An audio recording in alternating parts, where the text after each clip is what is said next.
Good afternoon, everyone, and welcome to today's webinar, Automation with Inventor, which is going to see us going and looking at how our logic can be used in Inventor to speed up daily tasks. My name is Jonathan Kruger, and I'm an application engineer from Modern Design Centers.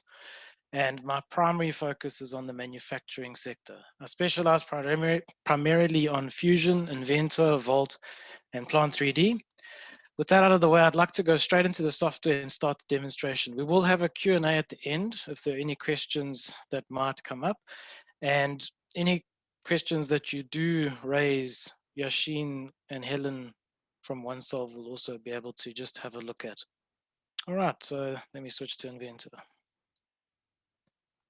Okay, so when I think of automation with Inventor, the first thing that I think of is our logic, which is something that you don't have to be a programmer to learn. And there are obviously courses specific on how our logic is used.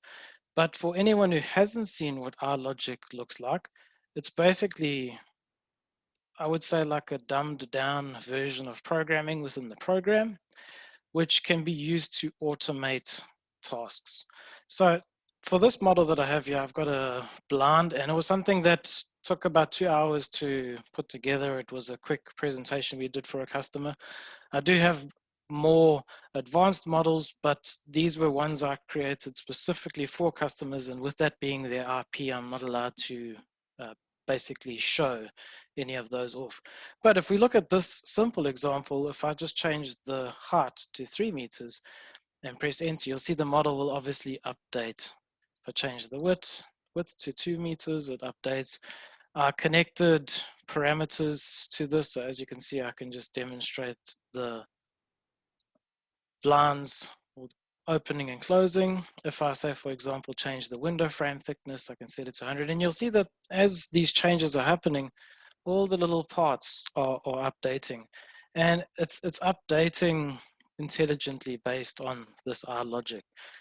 I can even do things like if I switch off the middle section, now it's just a single set of blinds. Maybe I wanted to change my height to 1,500, and there you go. Okay, so that's essentially what our logic can do, and there are obviously a lot more advanced applications that you can use this with, but I want to first of all show you something that everyone should be able to apply in their work environment right now. So I'm just going to create a standard part, and in this scenario, I have a lot of customers who, when they create their assemblies, they have the bill of materials, and in the bill of materials, you have a description and the part number, which they would like control of. And what we can do with our logic is make filling in that our property easier to remember and also easier to actually do. So what I'm wanting to control is essentially the part number here, which is created automatically when you save the file, and your description. So if I save this file now, and I'm just going to call it part number, you'll see that the field there will be part number. So it automatically pulls through whatever you save the file as. Okay, so I'm going to switch to our logic, and I'm going to go to forms and add a form. So this is the simplest version of how you can use our logic to, like, basically in your everyday use case. So this on the right represents the form that it's going to create. And on the left, we have which different options you have. So I want to control the part number and the description. And as you can see, it's literally just dragging and dropping. You can create tabs. So I also could have a picture in here, say, for example. I'm just going to put the picture at the top. And I'm going to select the image and set it to an image from my desktop. So as you can see, the word part number filled in, that's from when I saved the file, and description being empty. So I'm just going to click on OK. I also want to rename this to, just going to call it rprop. That's the name of this form. So that's going to be a little bit more important. So that's something anyone here can do. And essentially what I can do is then incorporate a trigger into this part. So if I go to invent triggers, I can say that, sorry, I first need to add a rule. So I'm going to add a rule, and this rule is going to show that dialog box. So I want it to show form, and the form name is rprop. So you'll see when I run the rule, the dialog box basically pops up. So if I right click and say run rule, it shows up. Then I'm going to go to my event triggers and say, right, whenever I open the document, I want the rule to run. And whenever I create a new document from it, I want it to run. So essentially, if I save this file, I close it and I open it again, that rule will run because I've opened the document and then I could fill this in. But that means every time I open the file, that's going to pop up. So it doesn't really make sense. So I'm going to edit this rule a little bit. So the rules, you can get basically as complicated or as simple as you like. So what I'm going to do is I'm going to add an if, then, end if. And my expression is a criteria. So what I'm going to do is I'm going to say if the part number is equal to, and then I'm just going to put 2 quotes, which means no value. So if the R property for this part has a part number value of nothing, then I want, and I'm just going to cut and paste that R logic rule there, I want that form to be shown. So if I had to save and run this rule, nothing will happen because I did actually fill in the part number, so because of that, it doesn't pop up. But remember, I also did another one. So I'm just going to copy this rule, paste it below, and change the part number to description. So just going to highlight that, get rid of it, double click on description, which is going to add the description field in its place. So now I'm saying if the part number is nothing, show the form in that rule. If the description is nothing, then show the form. Now, I didn't fill in the description, so when I run this rule, I should be faced with this box. So now it's not going to just show me the form the whole time. It's only going to show me the form if I don't fill in these values. So if you have this in your assemblies, please, if you are going to go this route, you have to make sure that you fill in these values. I've had people had issues where they have 100 parts and people are ignoring that box, and then when they open the assembly, there's like 100 boxes popping up. So just bear that in mind. This is a way of trying to enforce people to fill in those fields.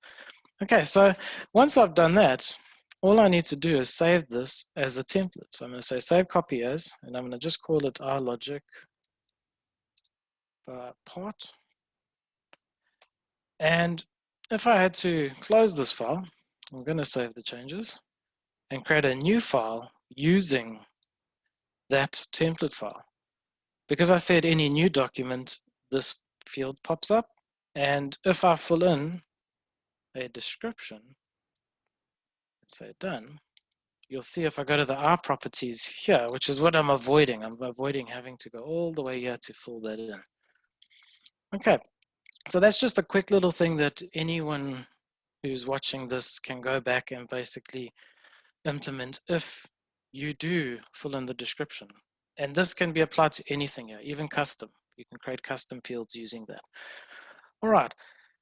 So the next part I wanted to look at was how our logic can basically be a little bit more advanced with your part. So that's obviously very basic. So I've already got a part which I've pre-drawn, and what I want to do is I want to use our logic to figure out how many holes I would pattern in this rod and get the program to adjust that pattern, but also get the program to switch the hole off if the hole is bigger than basically this plate. So to do that, I'm going to just go to our logic and I'm going to add a rule. I might want to first create my pattern, so let me do that. So I'm going to do a rectangular pattern of the hole, and the direction is going to be X. I'm going to just over here say a number of holes equals, and I'm just going to put 10. So I'm going to just put a fictitious number in. That's not going to be the value. I already created a pitch parameter. Okay, so as you can see, there are some of these. So I've already created a pitch parameter, and there you can see the 10 holes. So now I need to get the program to figure out how many holes do I need. So I'm going to switch over here to our logic, add a rule. The rule is going to be control size. And inside of here, I don't need to do any if statements in the beginning because all I'm going to get the program to do is to control the parameters. So I'm going to go to model parameters. As you can see, there's the holes. So I'm going to basically double click on the parameter which pulls that value down, and I'm going to say you are equal to the width divided by the pitch minus 1. And because I want the minus 1 to be taken at the end, I'm just going to put this in brackets. So if I save and run, I'm just going to add update rule. So if I save and run that, you'll see that it now has figured out the holes. And if I had to, say, for example, go to my FX parameters and set the width to longer, the program automatically puts more holes. So you'll see there's 74 holes. If I drop this to 50, there's 2 holes. So you'll see the program just rounds up. So 1.5 would then equate to 2. And I could even use my R logic to round that down. So it does have round up and round down and decimal places. There's a lot of fancy things that you can do with it. So let's I guess set that back to 1.5 meters. And what I want to look at next is I want to create a rule which is going to basically switch off the hole if the hole's going to get too big or the plate gets too thin to cut that hole through. So that's where your logic part of our logic basically comes in. So let's go edit this rule. I'm just going to add a if then end if. So if my expression, so I'm going to say if, and I'm just going to go for my user parameters. So if the hole, so the circle, and you'll see there's operators that I can use. So if the circle is greater than or equal to the height, then I'm going to capture that. Don't need to control its sizes because that's going to be counterproductive. Oops.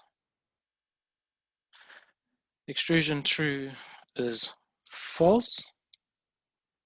Okay, and I'm going to do the same for this one. You'll see that you can copy names. You see if I double click on it, it pulls it down. So you can use, like once you've done this enough, you sort of start to see all the patterns and where things go. I would also normally rename my extrusions and patterns and stuff. So that makes a bit more sense when you look here. So and yeah, you can even do things like add little notes. You put a little asterisk there, you can say below will switch off whole pattern. And because I have something switching this off, I need to also create a criteria which will switch it on. And what you can do is you can say, instead of just ending it, I can say else,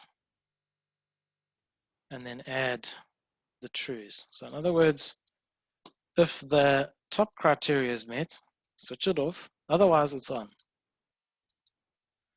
Save and run. And so long as I've done this the correct way, it won't basically disconnect. So I'm going to go to my FX parameters, go to my height, I'm going to drop this to 8. And you'll see that the second I drop it to 8, if you look at my extrusion 2 and my rectangular pattern, both those features get basically suppressed. So that's where the logic comes on. And if I change my height, I'm going to put it at 35. You'll see those holes come back on.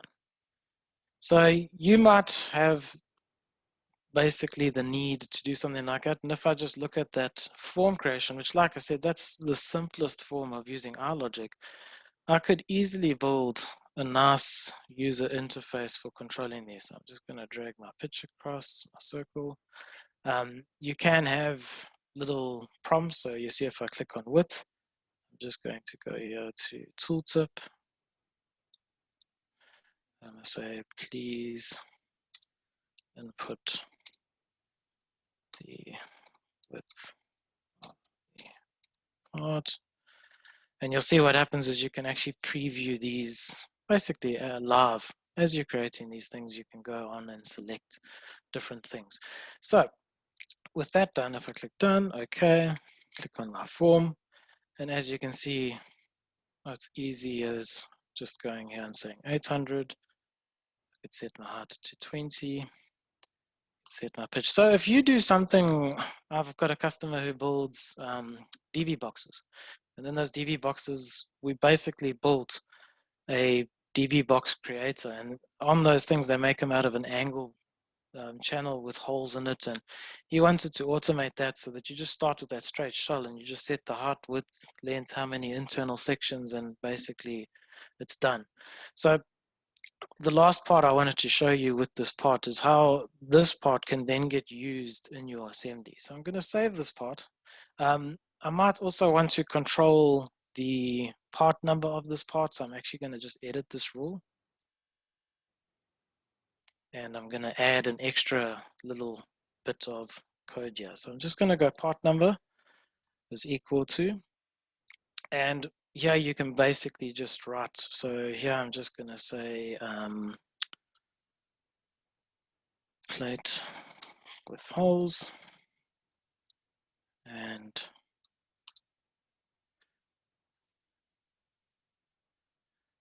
what you can actually do is you can actually pull parameters. So I'm going to pull the width insert. I'm going to add an and.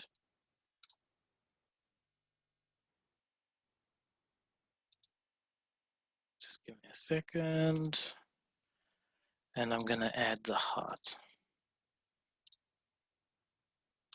And with this, you've just got to be careful to not have too many gaps and so forth. So, and the worst that I can do is just save and run it and just see what it does. As you can see, there's some, I've obviously left a quote or too many quotes. So this quote here is basically ending there. And, okay. So I forgot to put a and over here. So let's save and run. There we go. Just going to go to the properties. And you'll see there, so if I look at this, I think, okay, well, I should have actually put a gap inside of this. So I'm just going to go back. Sorry for that ping there. Let's just edit the rule. I might also say, I don't like that it wasn't capital holes. Save and run. And if I go back to my properties, you'll see that that part number is going to be plate with holes 800 millimeter by 20 millimeter. And like I said, it's literally, you can use formulas, you can do anything that you like. So I'm going to save this part. Okay, it's called iLogic with size control. I'm going to create a new assembly.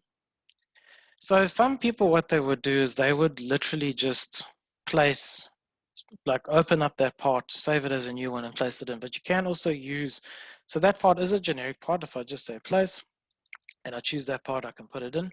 The problem with this is I don't have much control. These are all the same parts. If I open up one of these parts, I go to FX parameters, set its width to 1000, they're all going to be 1000. So when I switch back to my assembly, these are all 1 meter. So if I want a little bit more control of these things, you can place our logic component. And what this is going to do is, this is useful on, okay, you do have to save the assembly, so I'm just going to call it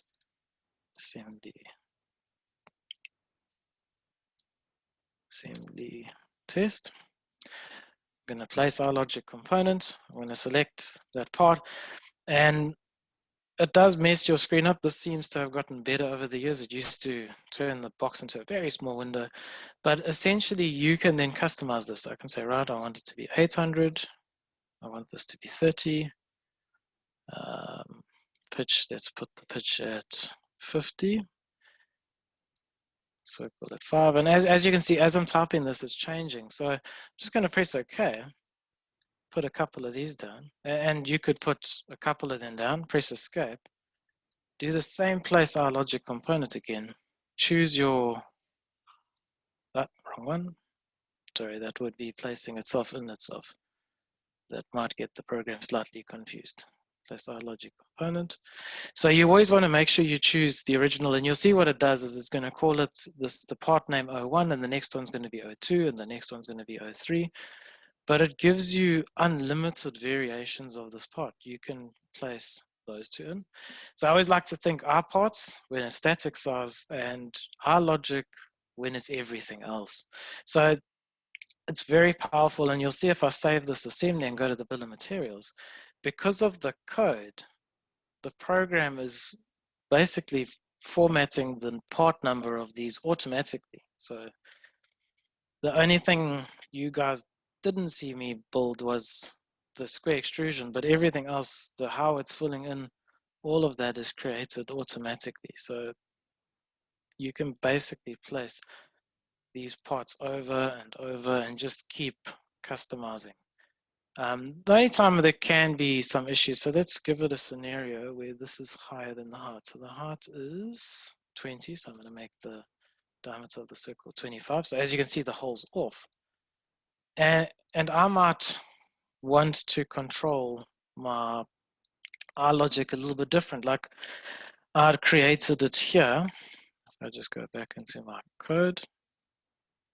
So inside of here, I could incorporate this into my little programming here. So if I copy this, I'm going to paste it into this one.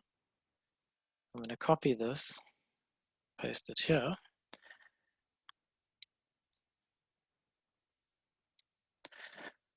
Which now means if this criteria is met, its part number is actually plate without holes, and it's switching off those two features. And when it does have holes, it's going to have it. And Inventor is pretty clever. If you have several parts, even if they are different physical parts, if their part number is identical, then by default, Inventor will merge them. It's just this option's on by default. So if you switch it off, it won't do it. But so if you even configure two that are the same, if their part numbers line up, the program will drop them into one. So as you can see, these won't update because it does create duplicate parts, but the next part that I place, if I choose the new updated file, I'm going to change the circle to be 50. So instead of changing the height, I'm making the circle bigger. Put two of these down, go to my bill of materials, and it looks like I might have, sorry. Whatever you do, don't leave the one at the end overriding it. Okay, this will work this time. And as you can see, it's just a matter of trial and error when you build these things. There are times when something will do something strange, and then you got to try to figure out what is basically the issue. Okay, without holes. Okay, so I tried to incorporate as much as I could into 30 minutes. Are there any questions that anyone has for what I've shown you? You can also incorporate this into, let me just switch this. You can also incorporate your R logic. There are functions inside of the drawing environment. There are functions inside of all of these, and you'll actually see if you build your own rules. When you're adding those rules, you just use your snippets on the left here. So as you can see, for the drawing environment, you're going to use these options for documents. So there's a whole lot of things you can control. I've had people use this to just assign materials. You just click a drop down and choose from their predefined sets of materials, and it applies them to the model. Okay, so I'm going to switch. Okay, so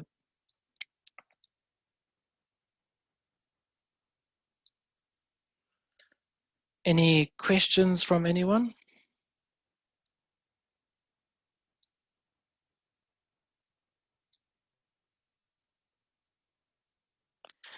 I don't think there's a course specifically for VBA and Inventor, but there is a R logic course where you go through how to program our logics.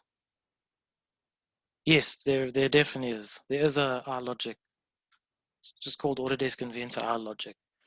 It's I would have to double check, but I want to say a 2-day course where you learn how to build a part that's customizable. Obviously, it gets a lot more intricate when you start to incorporate controlling assemblies with R logic, but they do cover those. Um,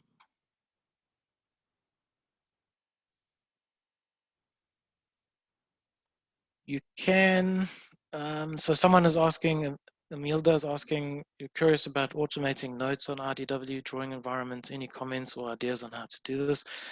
I'll be honest and say, I'm not entirely sure. I haven't done too much customization when it comes to the drawing environment. It depends on what you want to do. I would probably say if you've never looked at any of the drawing environment stuff, you might want to start off by looking at sketch symbols. It just depends, like I said, what you want to customize. With the iLogic, you more customize like creating base views, controlling their scales, controlling their positions, those kind of things. You need to look into how to create sketch symbols, which are pre-made symbols that you can insert onto a drawing quite easily.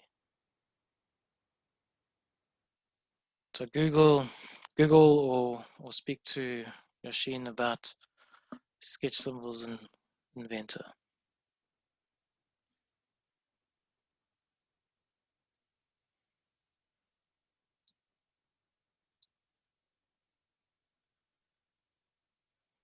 Okay, any other questions? Okay, hopefully everyone found, I see there's another one. I'm just trying to see. Yes, exactly. So if you were doing engineering notes where you're just adding a weld note or something to your drawing, 100%, the sketch symbols is the way to go. You literally just define a new symbol. If I just use this as an example, you can have text inside of here. They're very easy to use these things. Finish it, you give it a name. So I'm just going to call it new symbol. And then literally all I need to do is just double click on this on my drawing, and you can insert this as many times. These are attachment points. If you attach it to a point and pull it away, the program will add an arrow. It's fairly easy to set up and easy to utilize.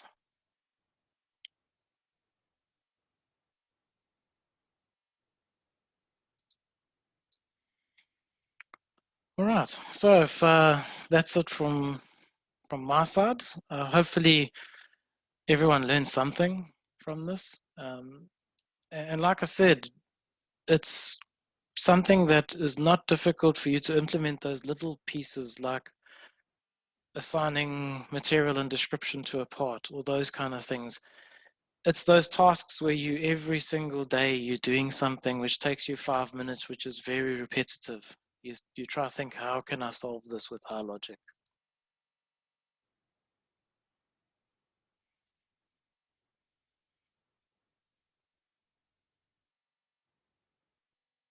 Okay, so thanks for joining us. Hopefully everyone enjoys their public holiday tomorrow. And until we speak again, enjoy, good luck. Thank you.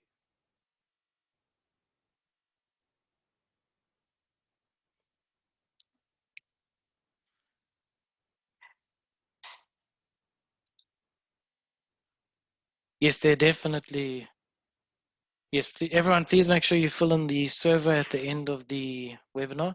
And you definitely, there are lots of videos online about R logic. I always recommend people do the training on R logic if it's something you want to put more effort into or want to actively do it. We've also done creating R logic models as a service for customers. So it just depends on what level, because obviously it can get more advanced, but for the simpler stuff, definitely watch YouTube. All right, thank you everyone. I'm going to be ending this now. Cheers.